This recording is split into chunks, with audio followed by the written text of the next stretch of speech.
Hello, what's up? This is Cotman back again for another video. So, pag-uusapan natin today is this VPN. This is Deeper Connect Air. Yeah, this is actually a packetable VPN device. Yes, VPN device, personal mong VPN na pwede mong bitbitin sa bulsa mo lang, sa bag mo, or kahit sa kamay mo, ikaw bahala. VPN po ang laman ng box na ito. VPN device. Sayong-sayo, personal na sayo. Okay? So, this again is from, kung di ko na ipakita, Deeper Connect Air. From Deeper Connect na company, I believe. Anyway, iwan ko lang dito. Ito po ang pinaka-specs niya para mabigyan ko kayo ng idea. So, how does this work? Okay? Paano ito magiging useful para sa inyo? Kung magkakaroon kayo ng sarili nyong VPN na bubulsan nyo lang, gaano ito ka-useful at kailangan mo ba talaga to? Yun ang sasagutin natin sa tanong na to. So, disclosure lang. Pinadala sa akin to pero wala po kaming usapan para bulahin ko kayo at saka magsinungaling ako rito. So sasabihin ko sa inyo at maririnig nyo rito ang mga pros and cons ng device na to. So unang-una, introduction muna. Ano ang VPN? Okay, para mas maintindihan nyo lang. And don't worry, hindi tayo gagamit dito ng mga jargons na hindi nyo maintindihan na words. Isi-simplify lang natin kasi ang motto natin dito sa channel is Tech Simplified. So what is VPN? So VPN basically para sa mga non-techie, simplihan lang natin, no? It means Virtual Private Network. Yan. So, yan po ang meaning yan. Basically, ang ginagawa niyan, para mas madaling intindihin again, is ini-encrypt niya ang iyong IP address.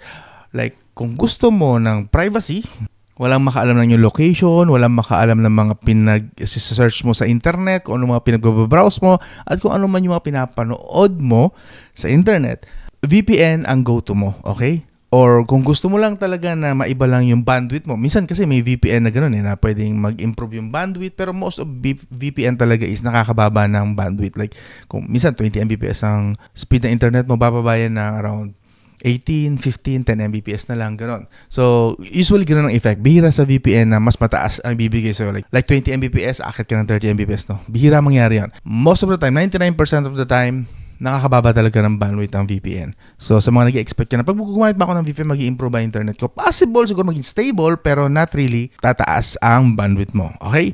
That's VPN. Now, this one is a DVPN, Decentralized VPN. Anong pinagkaiba nito sa normal na VPN? Sa VPN, again, generalization na to, sa VPN is may isang company na doon dumadaan sa server nila lahat ng mga searches mo, lahat ng internet queries mo, lahat ng ginagawa mo sa internet, tinatype mo sa cellphone mo, dadaan sa server ng company na yon. Sa decentralized po is gagamit ka ng IP address ng ibang mga tao na gumagamit din ito. So technically, hindi company ang magmamanage ng bandwidth mo, ng IP address mo. Ibang tao na gumagamit din ito. Pero don't worry, lahat pa rin is anonymous. Private ka pa rin. Since never mong kailangan mag-login dito. Okay? So, ano ba ito? Kanina mo pa sinasabi yan. So, ano ba talaga itong Deeper Connect Air na to? So, konting unboxing muna. Ito lang yan. Pag binili nyo, ito lang siya eh. Ganito lang talaga yan. And ano naman niya, ito lang din. So, isang device na maliit with Type-C connection. Yan. And may antenna siya na pwedeng ibuka. Pakita ko lang sa inyo. You know. So, yan. Ganyan siya. Ganito po itsura niya. Yan. Type-C po yan. Isasaksak nyo lang po ito. Kailangan lang po nito is power source. That means, pwede po siya isaksak sa power bank. Any power bank kasi sobrang baba lang po ng requirements niya. Up to 10 watts. Up to 10 watts. That means, most of the time, mas mababa. Mga 5 watts lang, 2-3 watts lang. Pero, pinaka-maximum na requirement niya is 10 watts. So, any power bank na yan, kahit na yung mga local lang na power bank, kasi alam ko, pasok naman sa 5 to 10 watts sa mga local power bank, gagana po. So, basically, kung may power bank ka, gagana na to. Or, if not, pwede nyo naman i-direct na rin sa laptop. Kasi mga laptop ngayon, may mga Type-C na. And mga PC, actually, may mga Type-C na rin. And kung wala kayong Type-C, okay, kasama naman po sa box yung Type-A na adapter. So, saksak mo lang, Type-A na siya. Pwede mo na saksak sa mga Type-A nyo ng mga devices. And of course, pwede rin po direct na lang sa smartphone. Pwede rin po, actually. Pero I wouldn't recommend that. Kasi syempre, makikikain pa to sa charge ng smartphone nyo. So, I would recommend na hiwalay na power bank na lang. Mura lang naman ng power bank ngayon. Makakabili na kayo ng around 500 pesos lang yata na power bank. Yun nga, ang pagkaganon. I don't know kung matagal yun, malobat or something. Anyway, balik tayo dito sa Deeper Connect Air. So, for your expectations na lang din pala, ito pala ang kanyang specs. Yun. So, this has ARM64 quad-core po siya na CPU. Yes. 1GB RAM, up to 300 Mbps lang po ang maximum na speed na kaya i-deliver nito. 300 Mbps. So, that means, kahit meron kayong 1 gigabit Mbps dyan na internet speed, hanggang 300 lang yung max nito. And in my case, actually, hindi ko nararanasan yung 300 Mbps. Real talk. Kahit na pinadala sa akin nila ito, sabihin ko sa inyo yung totoong experience ko rito. At best, 150 Mbps lang ang nakukuha ko rito. Ang internet speed ko rito is 600 to 700 Mbps. Ang nakukuha ko lang dito, 100 to 150 Mbps. And pag may mga time pa nga na ginagamit ko siya, actually hanggang 30 to 60 Mbps lang. Yes, ganun po siya. So, hindi siya ganun. Kung ang hinahanap nyo is pampalakas ng internet, no, this one, mahina ito. Okay? But, again, this is not for downloading ng malalaking files or mabilisang downloading. This is, again, is packetable or portable VPN. Ito lang. Ganito lang siya kalito. Alam niyo mo gano'ng kalit yan? Ito yung smartphone ko. Ito lang siya. Kita niyo gano'ng kalit yan? Kaya siya kalit. Pag nakatagilid, actually, you know, 1, 2. So, 1/4 lang siya ng size ng smartphone na to. So, 4 na ganito para buo ng isang smartphone. Yeah, ganun siya kaliit ha. Para mabigyan lang kayo ng context. So, now, pagaganahin natin to ha. So, ang gagawin natin, isasaksak ko muna rito sa power bank. Power bank lang. Kailangan nyo lang talaga power source, okay? Kaya napaka-convenient po. Hindi nyo kailangan dito ng app. May sarili po siya actually. Sa inside kapag pumasok na kayo, isa-set nyo siya. Makikita nyo yung mga kailangan nyo na features within the web UI niya, okay? So, again, sinaksak na natin. So, yun. Makikita nyo rito, yan, just to give you an idea kung ano kalakas yung power na kinukuha niya, wala pang 2 watts. 1.5 watts, 1.7. So again, maximum nito is 10 watts. Okay, so currently, yung nagagamit nyo lang is 1.5 watts. And hihintayin natin na mag all blue. Okay, yata all blue na rin yata yung ilaw. So dalawa pong LED niyan. Okay, yan o. So, nag-red pa pala siya. Hintayin muna natin. Naka-red. Hintayin natin mag-blue, okay? So, basically, pag sinaksak nyo siya, maghihintay kayo muna ng mga around 1 to 3 minutes.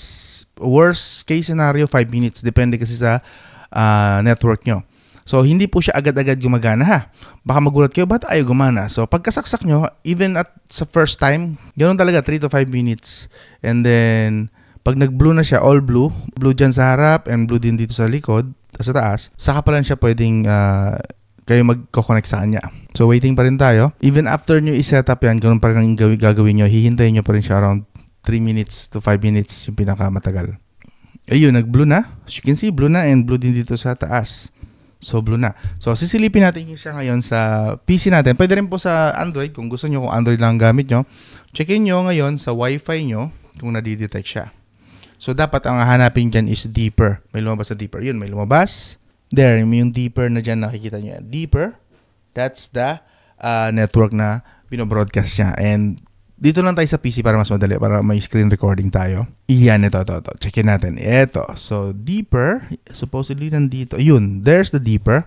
So, kukonect tayo dyan. From there, connect. Okay, so, unang connection po is ang i-enter nyo, unang default. Ang default password po niya is I love deeper. Wala pong space, okay? So, papakita ko sa inyo saglit. Yan, I love deeper. Yan po ang spelling, walang space po siya. So, and then, i-next nyo lang, and supposedly, kukonect yan, pero syempre, wala pa kayong internet. Sa unang setup, wala pang internet yan. Kasi sa setup pa natin, para magkaroon siya ng internet. So, again, i-connect nyo, ganyan yan, okay? Okay, once connected na, as you can see, open tayo ng web browser. And then, at the type nyo po is either 34.34.34.34, 4 na 34, or meron pa isa 11.22.33.44. Okay? Alin man doon, okay lang po, okay? So, enter. Supposedly, magpapakita itong UI na to. Yan. Once na nandyan na kayo, ang ita-type nyo, by default, again, I recommend palitan nyo agad pagkatapos nyo i-setup. Pero by default, pagka unang setup, fresh pa, is admin, and then password is admin din. Minsan, hindi daw admin ang default na password. I love deeper pa rin. So, try nyo na lang both. Kung hindi mag-work ang admin, malamang admin, I love deeper. Okay?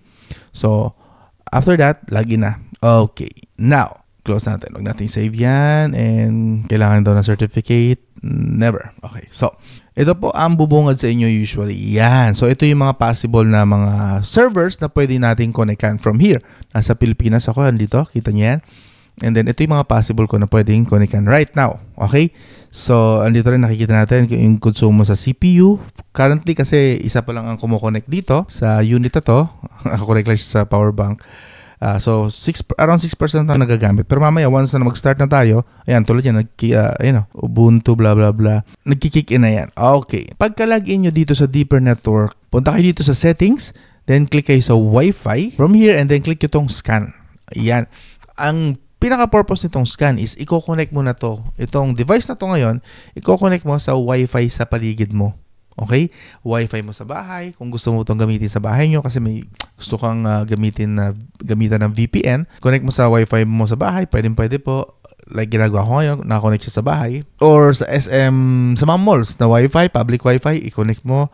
Yan. Ito yung po yun. Or sa mga airport, ito po yun. Okay? So, i-connect mo lang to. So, ang gagawin mo, click mo tong scan. And then, may madidetect siya syempre ng mga Wi-Fi network. Then, kukonek ka ngayon doon. Siyempre, para makakonek ka doon, kailangan alam mo yung password. Usually naman, pag public Wi-Fi, alam na yung password. Okay? Now, what if may mga pop-up? Now, may mga public Wi-Fi na kailangan ng pop-up, di ba?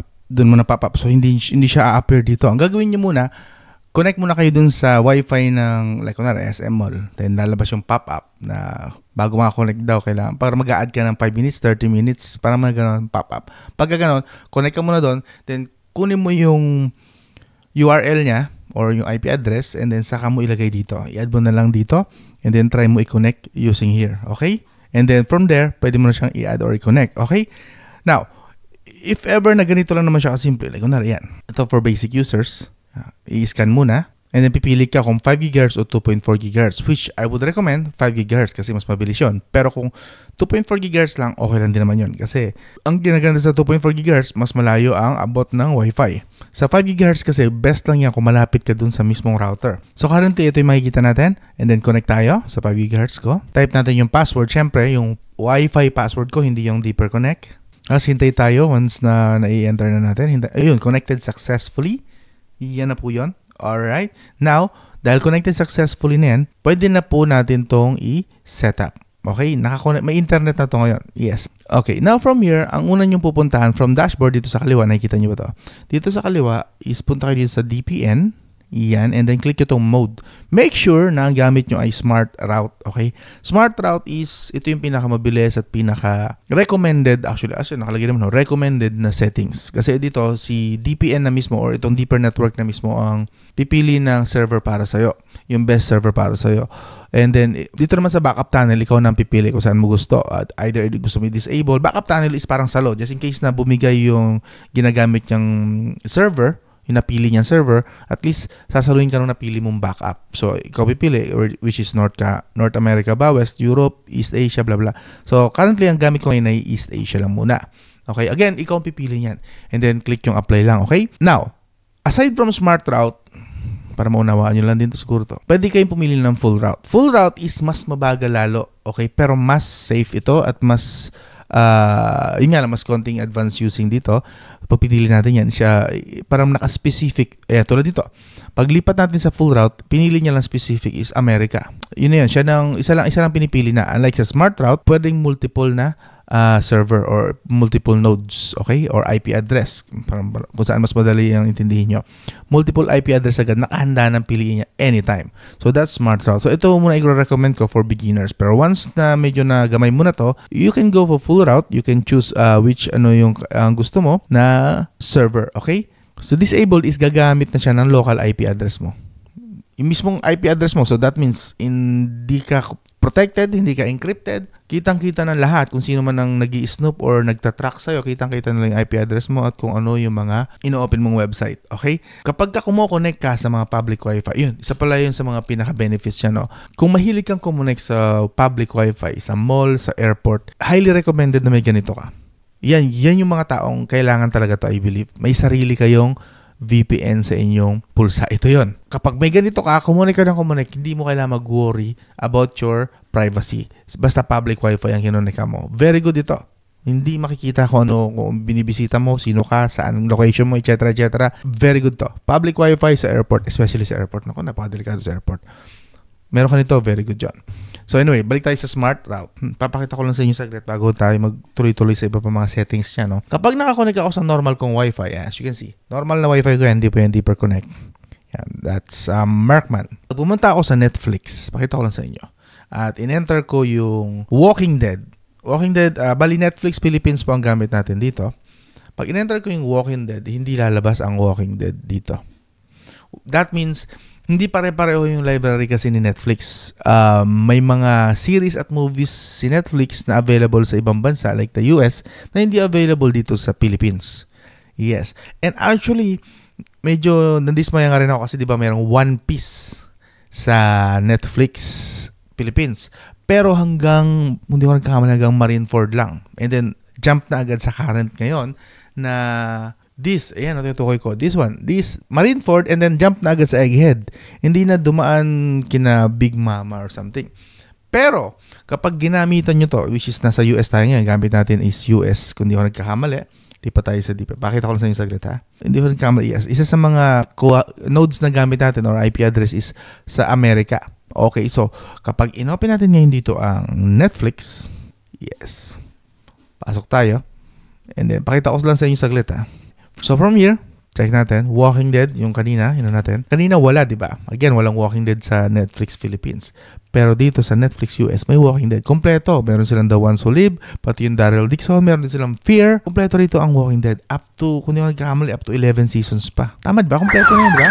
So, ang daya. And then sa One Piece, mga kapwa ko anime lovers and One Piece lovers, dito, kung dito sa Pilipinas, again, Marineford lang, then jump na agad. Okay, ito, swipe natin yan. Marineford lang, and then jump na agad sa Egghead. There. Kita nyo, Marineford and Egghead na. Dito, pag inopen natin, abot dito hanggang from Marineford, may Fishman Island na sila, Punk Hazard, Dressrosa, Silvermine, Egghead. So, if I'm not mistaken, hindi pa naman yata kompleto yan. Pero at least, ang layo na narating nung kanilang mga arc or seasons hanggang Silvermine na. So, Marineford lang sa Philippines, pero mas maraming arc pagdating sa US Netflix.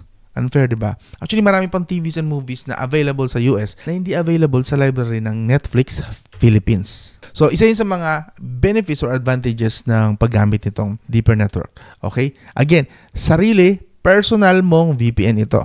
Okay. Now, ito naman i-add ko. Magugustuhan nyo to actually. Isa sa mga features niya, ad blocker. Punta lang kayo dito sa ad blocker niya, then click nyo itong DNS filter. So, pwede po nitong i-block lahat ng ads. Okay? Except, mayroong exception, kay YouTube. For some reason, hindi talaga matanggal yung ads kay YouTube. For that, siguro gumamit ka na lang ng ibang mga apps in web browser para ma-enjoy mo. Or, mas maganda, buy premium. Premium YouTube. Kasi ako gamit ko premium YouTube. So, as you can see, naka-premium ako rito. Yan. So, buy premium YouTube na lang kung gusto mo. That's on you. Meron namang free dyan ng mga apps. Kayo na lang maghanap tungkol dyan. But anyway, DNS filter. So, block trackers at saka block malicious websites. So, currently may na-block na tayong 4 na ads. So, siguro bibigyan ko lang siguro, base sa experience ko sa kanya na nagagamit ko na siya, mga 85 to 90% lang ang nabablock niyang ads. 10% talagang minsan may nakakalusot. Pero, for what it's worth, actually, that's very good.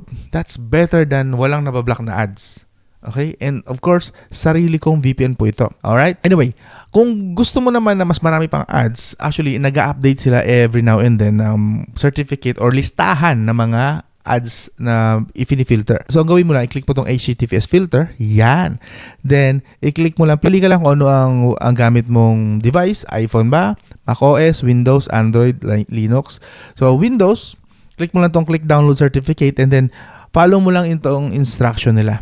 So, I already did this. So, again, may instruction naman. So, self-explanatory na yan. So, hindi mo lang. For Android, ganito gawin mo. Click mo tong download certificate para lang ma-update yung certificate or, alam mo na, yung listahan ng mga ads na pwede niya i-block, so on and so forth. So, yun. Sundan mo lang to, follow mo lang yan, and then, supposedly, madadagdagan yung listahan ng mga ads na pwede mong i-block. Okay? Again, nandito po yun sa HTTPS filter at meron ng step-by-step dito na kung paano gawin. Okay? Support list. Ito makikita natin. Sa YouTube, kita nyo. Sa iOS, kapag ginamit mo to sa iOS, lahat, app at saka web, mawawala talaga yung ads. Very good sa iOS. Pero sa Android, yung app mismo, hindi talaga siya makontrol. Ito yung sabi ko sa inyo na I tried, hindi nawala dito sa Android. Pero sa iPhone, kung gamit yung iPhone at ginamitan nyo nito, mawawala talaga yung ads sa YouTube. So, as you can see, ito yun, no? And then sa Windows, basically, halos lahat naman ako natatanggalan ng ads. Dito lang nagkakaproblema sa app, sa Android. As you can see, lahat naka-red. And then sa iOS, may mga limited like sa Twitter, sa Hulu, at saka sa IG, hindi niya matanggal yung ads. So, yeah, may mga list sila dito. Ay mga listahan ng mga apps and websites na natanggal yung ads. Okay? And then we have also parental control. Kung gusto mo lang, mga bata, you have kids na at ayaw mo silang maka-access ng mga, mga malicious websites at saka not for kids website, you can add sa block, okay? Unblock porn for 2 hours, so on and so forth. And then sa social media, ganun din. Okay? Kung ilang oras mo gusto. Again, this is for parental control. So, pwede nyo pong gamitin. Kung yung mga anak nyo, nag-worry ka kung ano mga ginagawa ng mga anak mo kapag may hawak silang mga devices, dito mo i-connect yung wifi nila, yung tablet nila, cellphone nila. Dito mo i-connect sa device na to, Deeper Network Air. Dito mo i-connect and then control mo na ngayon yung mga ina-access nilang website. Yes! Lalo na kapag may bisita kayo. Yes, may bisita kayo. Kunwari, makikiconnect sa wifi nyo. I-activate mo to, dito mo sila i-connect. Mas mabagal yung internet nila. Yes, yun yung isang cons, mamaya babanggitin ko. Bumabagal talaga internet dito. So, not really naman na sobrang bagal na garal-gal na. No, papaliwanag ko sa inyo mamaya. Pero yun nga, mas mabagal ang internet, hindi ko makain ng bandwidth masyado. Kung lalo't nakakaya ko, 600 Mbps, mga around 20% ang nagagamit lang internet. And then, pwede mo pang kontrolin yung mga website na binibisita nila. Through here. Yes, that's true. And then security, you can also customize DNS just in case magdagdag ka ng mga DNS dito na gusto mo na like pang gaming DNS maybe, or pang family DNS, or pang block din ng ads na DNS, so on and so forth. Yes, you can add here. Okay? Pwede mo siyang i-customize. And then mining, this is for crypto, which is I'm not interested, pero may available po siya. VPN for mining, available po. And then punta kayo dito sa, again, under settings. Ito. Yeah, itong settings ito. Punta kayo sa sharing. Make sure na naka-off po itong sharing and BitTorrent sharing, ha? Off nyo po. Para hindi nakikishare sa inyo ang ibang mga deeper network user din ng inyong bandwidth. Kung gusto nyo lang naman magdamot, okay? Kung gusto nyo magdamot, i-disable nyo po itong sharing na ito. So yun, basically yun po yung pinaka-way or pinaka-method kung paano siya i-setup. So technically, pag nakabisado nyo na parang feeling plug and play na rin siya. Again, sa una lang naman yung setup na yun at kailangan mong tandaan. And if ever man nalito ka, balik ka lang ulit sa video na to para gawin ulit yung setup. Now, isa-isahin natin yung mga cons and pros or pros and cons, okay? So, kailangan malinaw to sa inyong lahat eh. Unang-una, magkano itong DPN na to or Deeper Network Air na to na device? This is the DPN. Ito po ang price tag niya, ha? This cost $219. So, around, magkano ba ito? 219 to peso. Nasa 12,800 for, so 13,000, okay? So, kung meron pang shipping fee, 15,000 siguro. Worth it ba? Maybe. Pero hindi para sa lahat ito. Napakamahal nito. Makakabili ka na ng bagong smartphone, di ba? Pero ang kinaganda kasi nito is one time lang. Unlike kung mag-a-avail ka ng premium na VPN, monthly mo babayaran yun or annually or taon-taon. This one time mo lang babayaran. Yes, meron mga free VPN, pero syempre yung mga free na yan, magpakatotoo na tayo. Free VPNs are not really free 100%. Ang kapalit niyan is lahat ng mga activities mo, kung ano yung mga pinagagagawa mo sa smartphone mo, lahat ng mga details doon, search mo, pinapanood mo, is kinokolekta ng free VPN na yon. Kinokolekta nila yon. Unlike this one, lahat ng browsing mo, activities, nandito lang. Okay?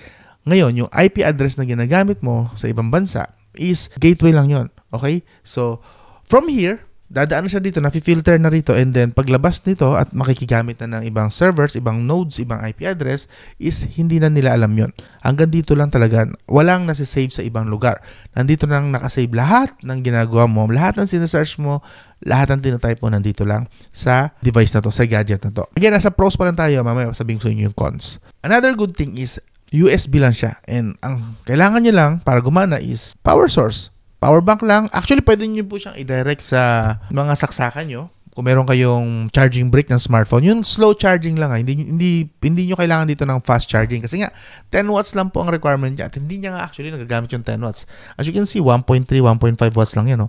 So, Kahit slow charger, gagana po ito. Isaksak nyo sa slow charger na may Type-C. Kung walang Type-C, meron Type-A naman na adapter, saksak nyo sa charging brick nyo, okay na yun. Iwan nyo kahit saan. And doon nyo na lang pakonikin kung sinong gusto nyo pakonikin dito sa DPN na to. Another pros is, hindi nyo kailangang mag-login dito ng inyong personal account. Walang Gmail, walang anything. Kita nyo naman, base sa setup, connect kayo rito, and then ito naman i-connect nyo ngayon sa mga Wi-Fi na alam nyo ang password. Okay, again, dapat alam nyo yung password. Alright? Kukonect nyo lang dito. Yun na yun. Basic lang naman yun. Hindi na rin kailangan ng app. Kasi yung mismong user interface niya is nandun na mismo. Once na nakalagin ka na, kailangan mo lang yung Google Chrome mo or kung ano bang gamit mong web browser. Doon lang. Yun na yun. Doon mo na lang siya kukontrolin. Another good thing about dito is meron siya up to 150,000. Currently, yung claim ng company, up to 150,000 servers. Usually kasi sa mga nagamit ko ng VPN before, mga 10 lang, 15, at best 100. Okay? But this one, 150,000 is a lot actually. Pero so far, nagagamit ko, siguro mga around 100 pa lang siguro na servers sa ilang araw ko siyang ginamit. So, okay na din. Actually, better than, again, ng mga free at premium. Kahit naka-premium ako actually, at best lang na nakikita ko na available ng mga servers, kahit sa premium 20, 50? 20, 50 sa, mga ganun lang na servers. But this one, parang unlimited eh. As long as merong ibang gumagamit nito sa ibang bansa, pwede ka rin makigamit sa kanila doon. Again, ang server nito is hindi sa company dadaan, kundi sa mga kapwa mo din, users nito. Yun yung pros, okay? Another pros is, kaya nitong i-block ang mga ads. Hindi mo na kailangan mag-setup sa phone mo ng ad blocker.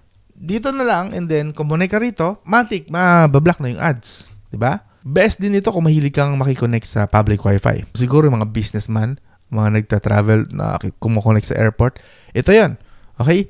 This one, very good po ito sa ganong senaryo. Pero sa mga typical na Pinoy, rank and file na Pinoy, I don't think useful ito. Okay? Napakamahal pa. Diba? Practical na lang tayo.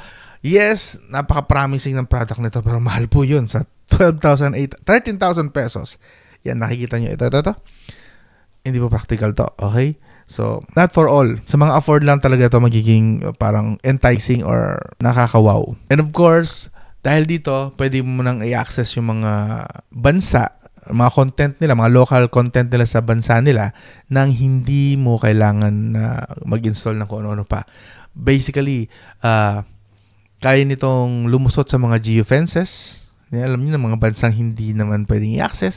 Pwede, okay na okay po ito. And of course, possible, again, I'm not saying na absolute, pero possible na ito na yon, VPN mo for life. Hindi natin alam kung hanggang kailan ang company na to, pero if magtuloy-tuloy ito, which is alam ko tuloy-tuloy na ito, a few years ago, chinek ko kasi siya, alam ko, going 4-5 years na yata itong company na ito, and dati ang konti lang ng mga servers, ngayon umabot na nga ng 150,000 daw, and parami. So that means lumalaki and nag-expand sila nag-expand. So that means this could, not really absolute, this could be your VPN device for life. May VPN ka na, hindi mo na kailangan mag-subscribe sa kung saan. Ito na yun, for life na to. VPN na to for life. Not bad, di ba? Now, lipat naman tayo sa real talk na cons. Okay? Sa cons naman tayo, hindi pwedeng puro pros. Kung matatandaan nyo kanina dun sa setup, may learning curve. Hindi siya technically plug and play. Plug and play siya kapag nalaman mo na, natutunan mo na, syempre. Pero at first, like ako, hindi ko agad siya na-gets kung paano siya nag-work. Kailangan ko muna i-research and tingnan yung mga unang gumamit sa YouTube, and then sa mga websites din, and then sa kanilang website mismo, para malaman ko actually kung paano siya nag-work.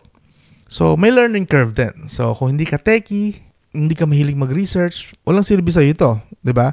So, may learning curve siya, so hindi siya, again, for mga basic users. Mas okay ito sa mga slightly advanced users to advanced or highly advanced users talaga. Isa pa napansin ko, no, the more ko siyang ginagamit, medyo mabilis siya mag-warm. Hindi naman sobrang init na nakakapaso. There was this one time na gamit ko hanggang 6 na devices na connect dito, sabay-sabay, and nagda-download and nanonood ng YouTube and Netflix.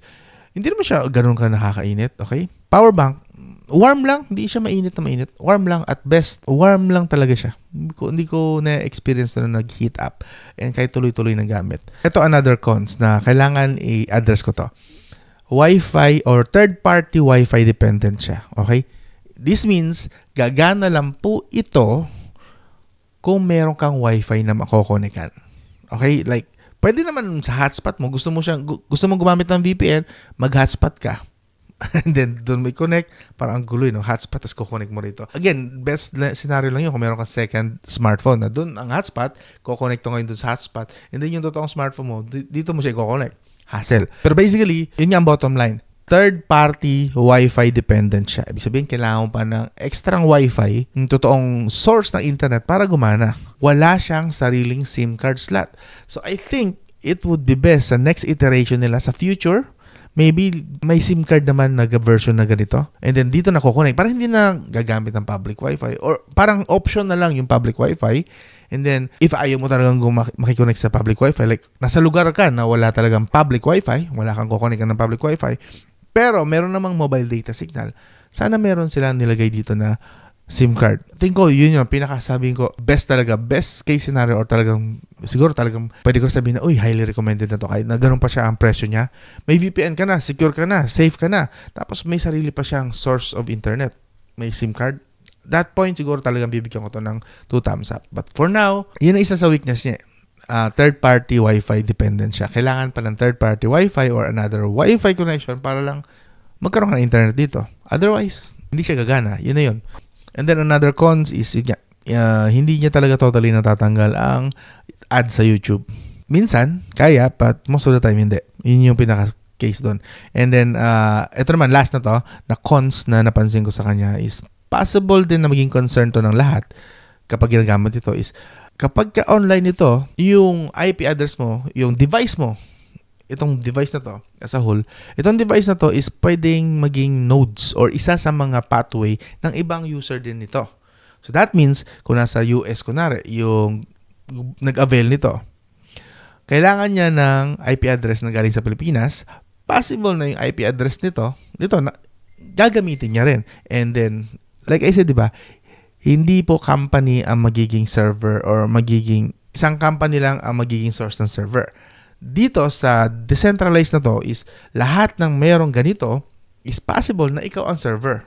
Okay? Sila ang server kapag kami may-ari ka nito. Nag-online to, magiging server ito. Okay? Nakikiserver ka sa iba and yung iba makikiserver din sa'yo. Makikidaan sila sa'yo. Not technically server, more on nodes lang. Pathway. Dito sa'yo dumadaan. Okay? So, baka sa iba pwedeng magiging cause of concern yun. Pero again, if hindi naman ganun kalaking concern sa yun, again, wala namang personal info na nagli-leak dito. Ginagamit lang yung device mo as one of the private network. Again, walang personal info mo ang magli-leak dito. Kung okay lang naman sa iyo yun, pwede na, di ba?